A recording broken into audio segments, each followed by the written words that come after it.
5장 13절에서 16절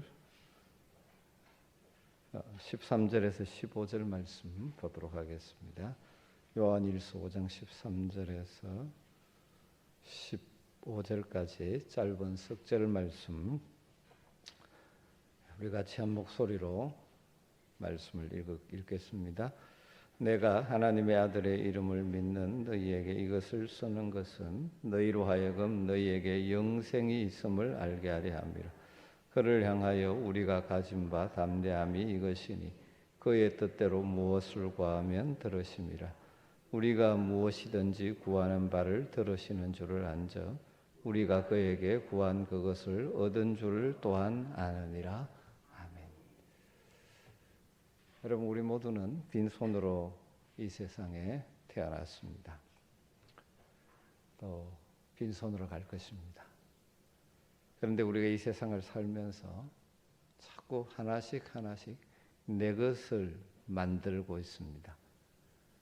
우리 주위에 점점 더 내 것이라고 딱지를 붙이는 것이 많아지고 있죠. 그런데 우리가 내 것이라고 주장하는 것들을 두 종류로 나눠볼 수 있습니다. 내가 땀을 흘려 노력해서 얻은 것들, 내 집, 내 직장, 내 학위 이런 것들, 그리고 다른 하나는 하나님께 그저 받은 것들, 내 생명, 내 몸. 그런데 사실 정말 소중한 것은 다 하나님께 그저 받은 것들입니다. 여러분, 아무리 귀한 것이라고 해도 생명보다 귀할 수 없지 않습니까? 아무리 탐나는 것이라고 해도 내 몸보다 소중할 수 없습니다. 그런데 우리는 자꾸 내가 땀 흘려 노력해서 얻은 것에 집착을 하는 경향이 있습니다.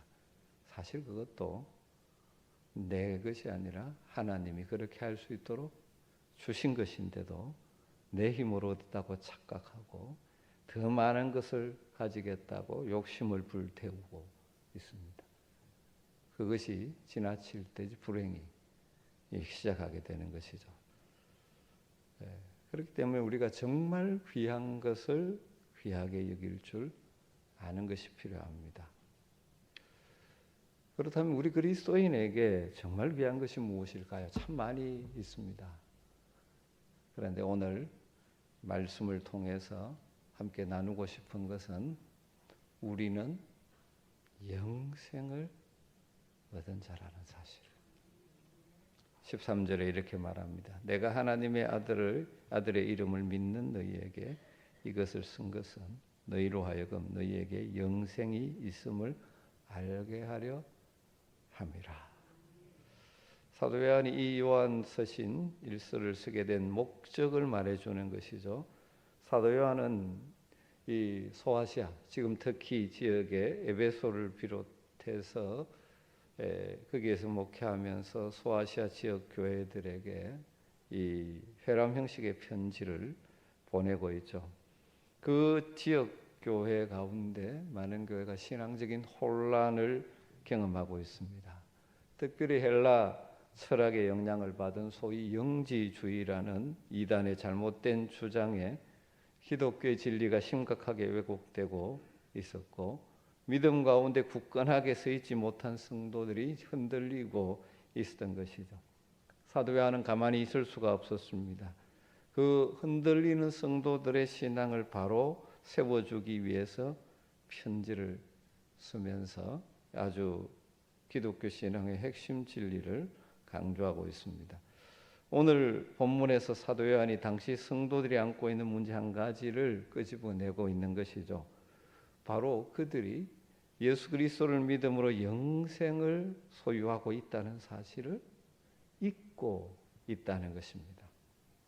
하나님께서 예수를 구주로 믿은 성도들에게 영생을 주셨는데 자신들이 영생을 소유한 자라는 사실을 잊어버리고 마치 그것을 가지지 않는 자처럼 살아가고 있다는 것이죠. 그러다 보니까 쓸데없는 다른 헛된 것, 부차적인 것들에 관심을 가지고 집착하고 있는 것이죠. 잘못된 가르침에 속아서 소위 영적인 지식, 영지주의라는 것은 영적인 지식을 가지면, 신비한 지식을 가지면 구원에 이를 수 있다는 그런 것인데, 사실 이미 하나님 주신 영생을 가지고 있으면서도 쓸데없는 그것을 찾겠다고 이리저리 뛰고 있는 것이죠. 그래서 성도로서의 가야 될 길을 벗어나고 있는 것입니다. 그래서 이것을 바로잡는 길은 성도들이 영생을 받았다는 사실을 깨닫게 해주는 것이라고 본 것이죠. 그리고 그 영생을 받았다는 것이 얼마나 귀하고, 그리고 영생을 소유한 자들은 어떻게 살아가야 하는가를 가르쳐 주고 있는 것입니다. 여러분, 이 시대 성도들인 우리도 마찬가지입니다. 우리 그리스도인들도 영생을 받았다는 사실을 잊지 말아야 합니다. 그리고 영생이 얼마나 소중한가도 깊이 알아야 되고, 그래서 영생을 받은 자답게 살아가야 하는 것입니다. 여러분, 그럼 영생이 무엇입니까? 영생이라는 글자 그대로 보면 영원한 생명이라는 뜻이죠. 그래서 일반적으로 영생이란 말은 죽음 이후에도 소멸되지 않는 생명을 의미하는 것으로 생각하는 경향이 있습니다. 물론 우리 성경의 가르침에서 아주 중요한 부분이 미래적인 차원에서의 영생, 죽은 후에 주님과 함께 영원한 천국에서 누리는 그 영원한 생명, 너무나 소중한 가르침이죠. 우리 주님께서는 비록 우리가 이 땅을 살다가 때가 되면 죽지만 그 죽음으로 우리의 생명이 끝나는 것이 아니라고 말씀하죠. 주님 재림하시는 날 우리 모두가 주님처럼 영광스러운 몸을 입고 부활하게 될 것입니다. 그리고 저 영원한 하나님의 나라에서 영원토록 주님과 함께하는 복된 삶, 영생의 삶을 살게 될 것입니다. 우리가 예수를 구주로 믿고 섬기는 성도라면 우리에게는 미래의 영생이 보장되어 있는 줄 믿습니다.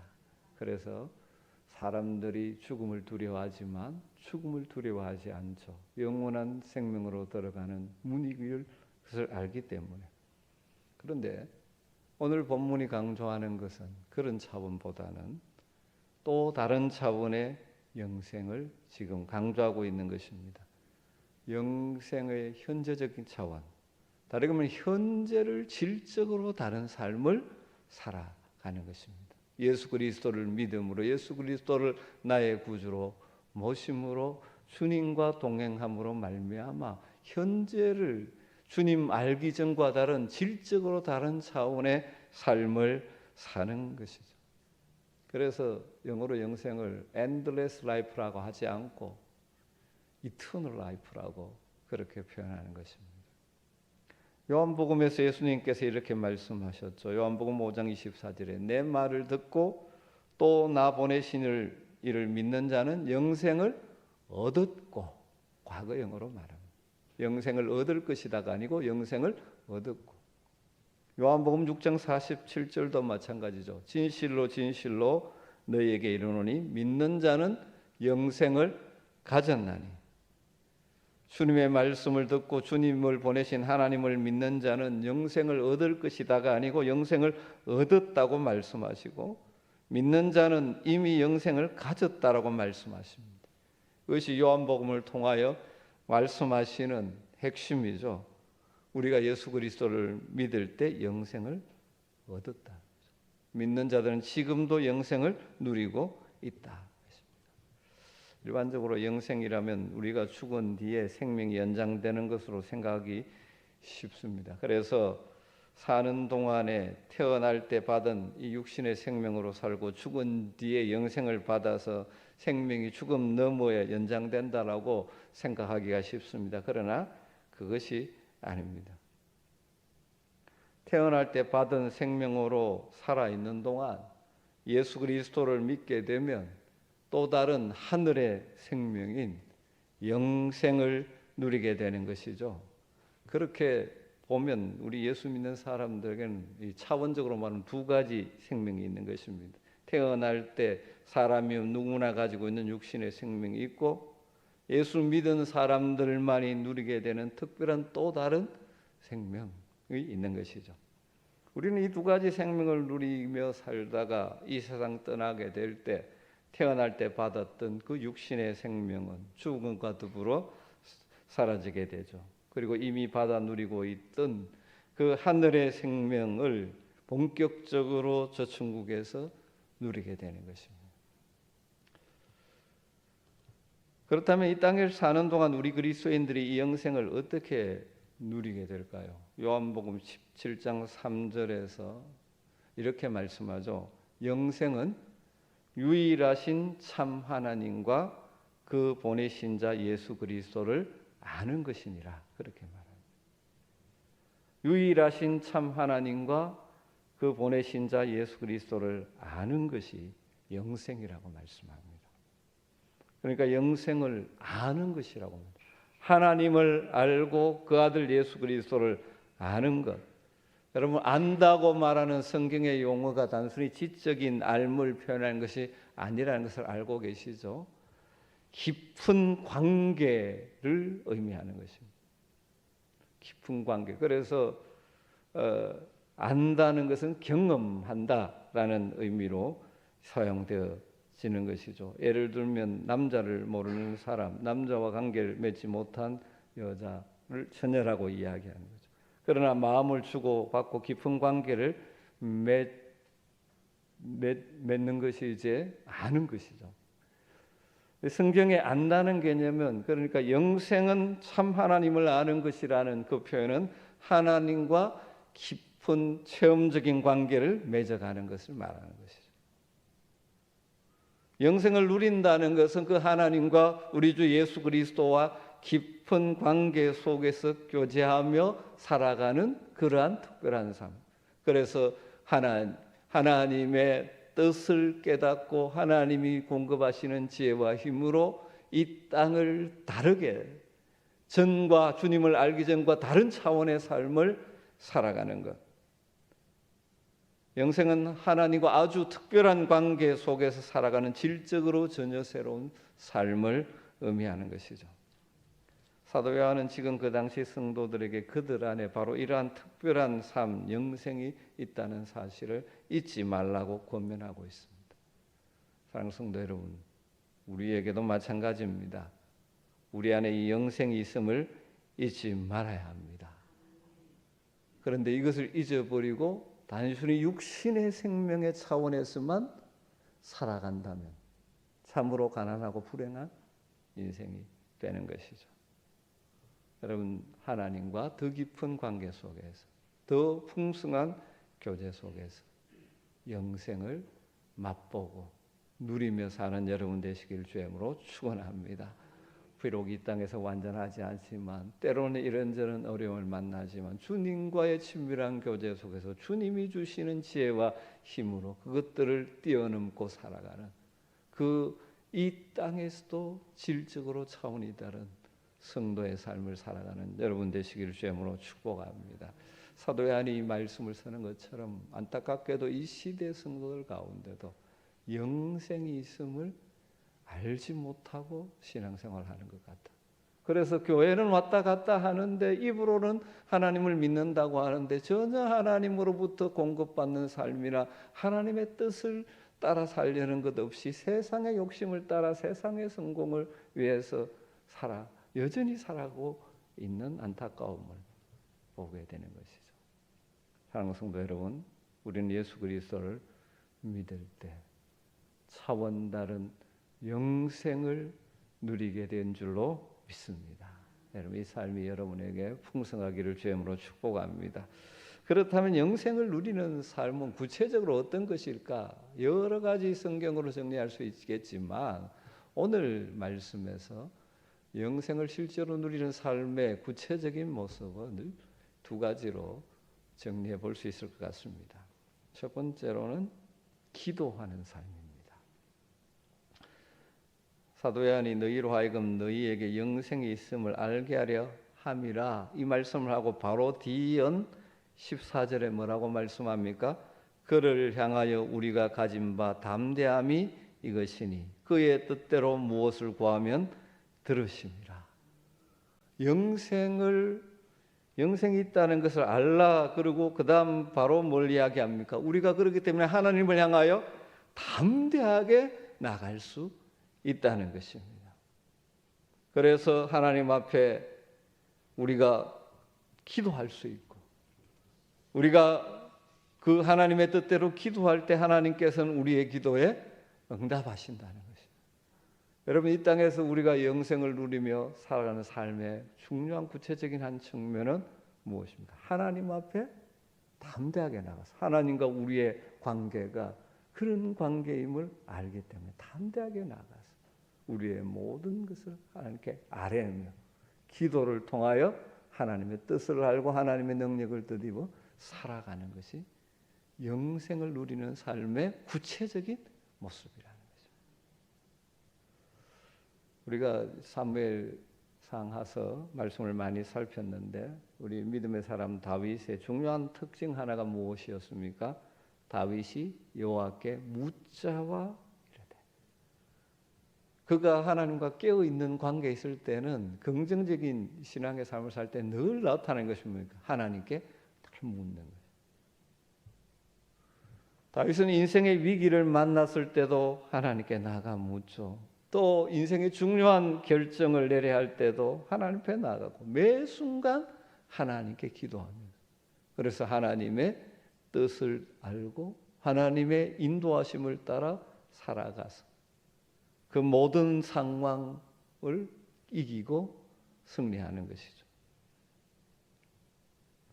늘 하나님께 기도하고 하나님 기도로 길을 찾고 기도로 인생의 문제를 해결하는 것.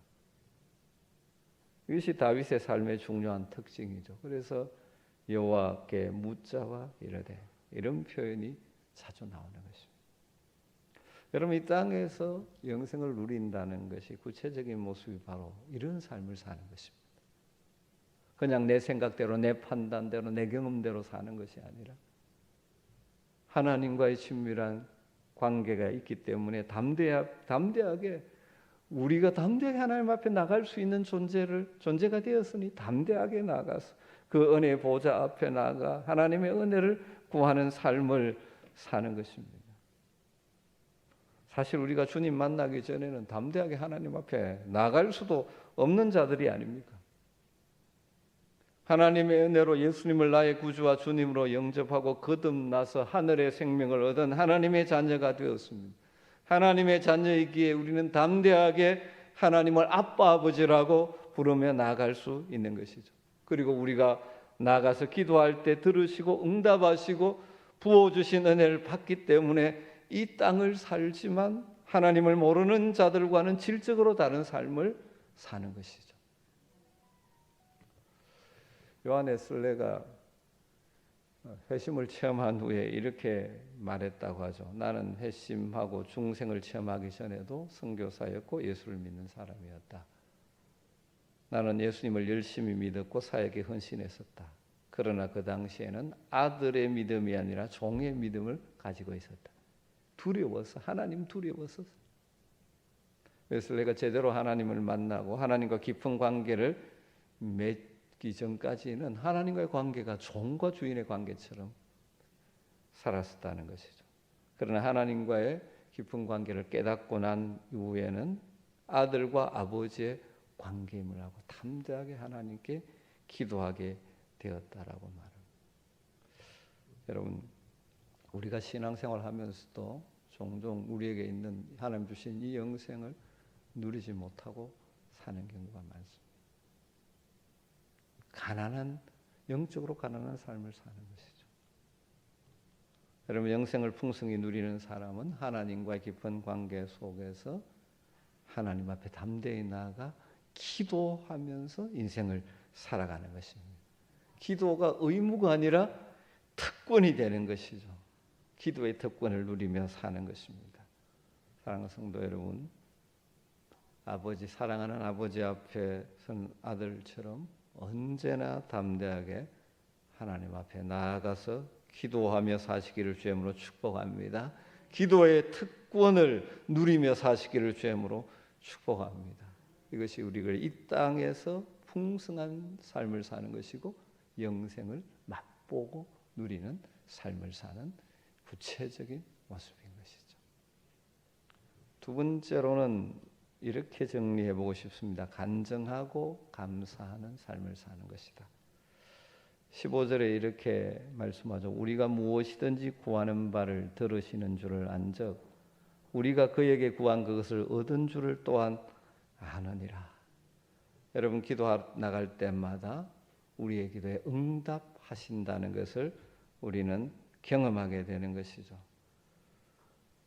하나님께서 우리의 기도를 들으셔서 응답해 주신다는 것을 알게 되어지면 또 그 응답을 체험하게 되면 삶 가운데 하나님이 내 삶 가운데 이렇게 일하신다라고 간증할 수 있고 그 하나님께 감사하는 삶이 이어지게 되겠죠. 이것이 이 땅에서 영생을 누리는 삶의 또 한 측면이라고 볼 수 있습니다.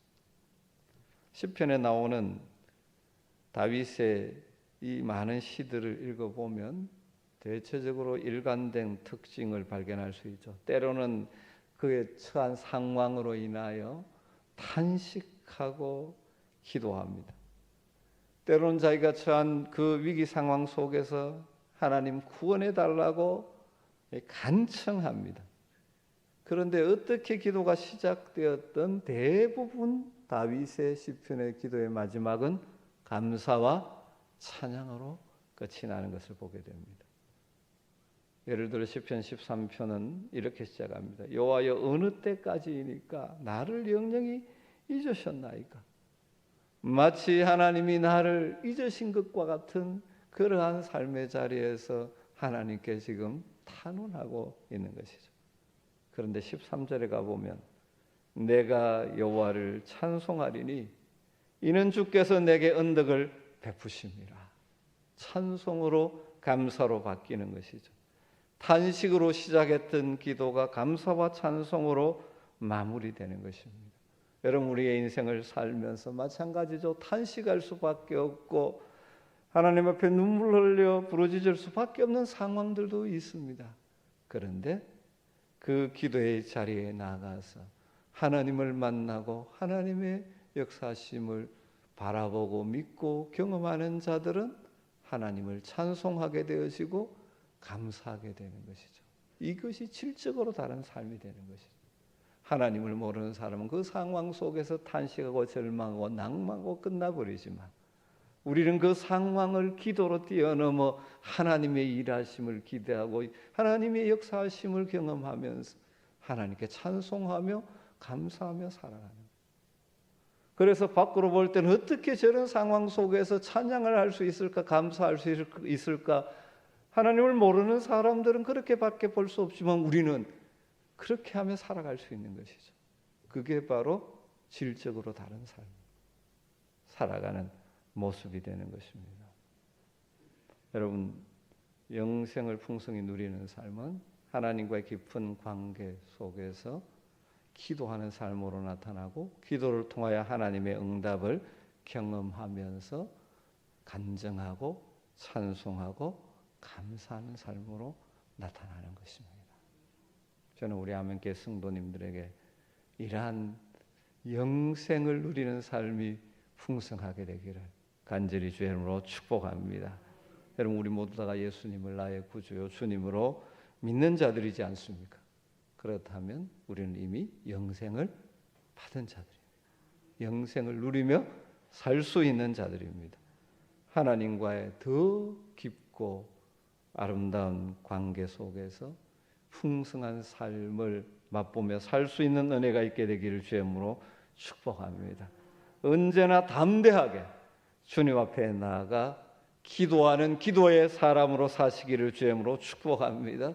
우리의 기도에 응답하시고 때를 따라 은혜를 부어주시는 하나님을 간증하고 높이고 찬송하고 감사하는 삶을 살아갈 수 있게 되기를 주님으로 축복합니다.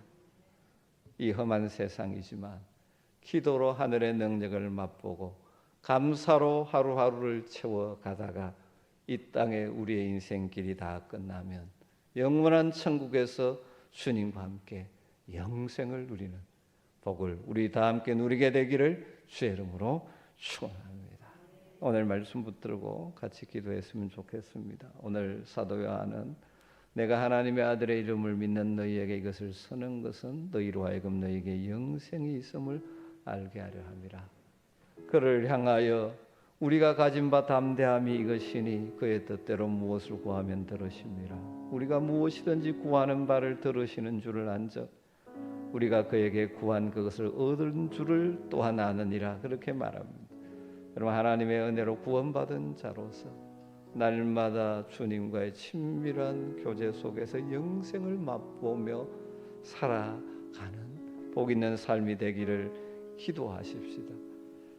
언제나 담대하게 은혜의 보좌 앞에 나아가 기도하는 기도의 사람으로 험한 세상이지만 기도로 하는 하늘의 능력을 맛보고 감사로 하루하루를 채워가다가 주님 부르실 때 할렐루야 주님의 품에 안기는 참으로 영생을 누리며 맛보며 살아가는 그런 복 있는 성도의 삶을 살아가기를 소망하면서 오늘 말씀을 붙들고 같이 한번 기도하도록 하겠습니다. 같이 기도하겠습니다. 하나님 감사합니다. 오늘도 말씀을 통하여 우리가 누리고 있는 놀라운 복, 영생하고 그런 사실을 다시 한번 껴주심을 감사합니다. 아버지 하나님이 우리로 하여금 이룬 지식으로 다른 삶을 살 수 있는 길을 열어놓아 주시는데 우리는 하나님을 바라보지 못하고 주님이시며 주자라는 생명을 살아가는 오 주님으로 주님은 우리의 능력이시고 주의 하나님의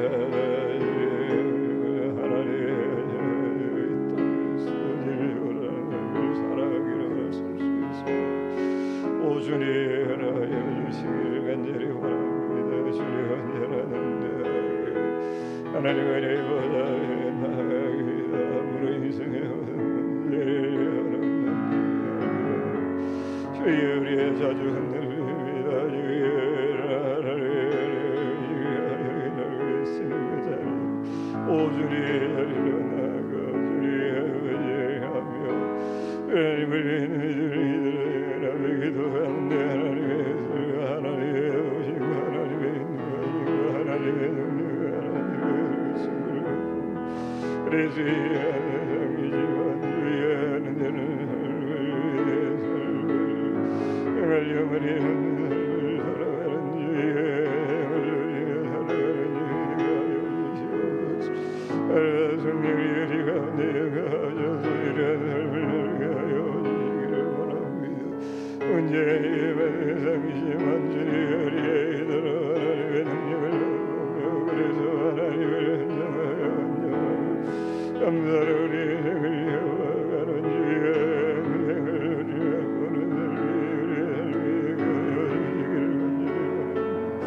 아버지 우리를 흔들어 놓는 주의 삶 가운데서 우리를 사랑하시는 아버지 하나님 우리의 생을 주시고 하나님 주의 주님 오늘도 살게 하여 주시옵소서.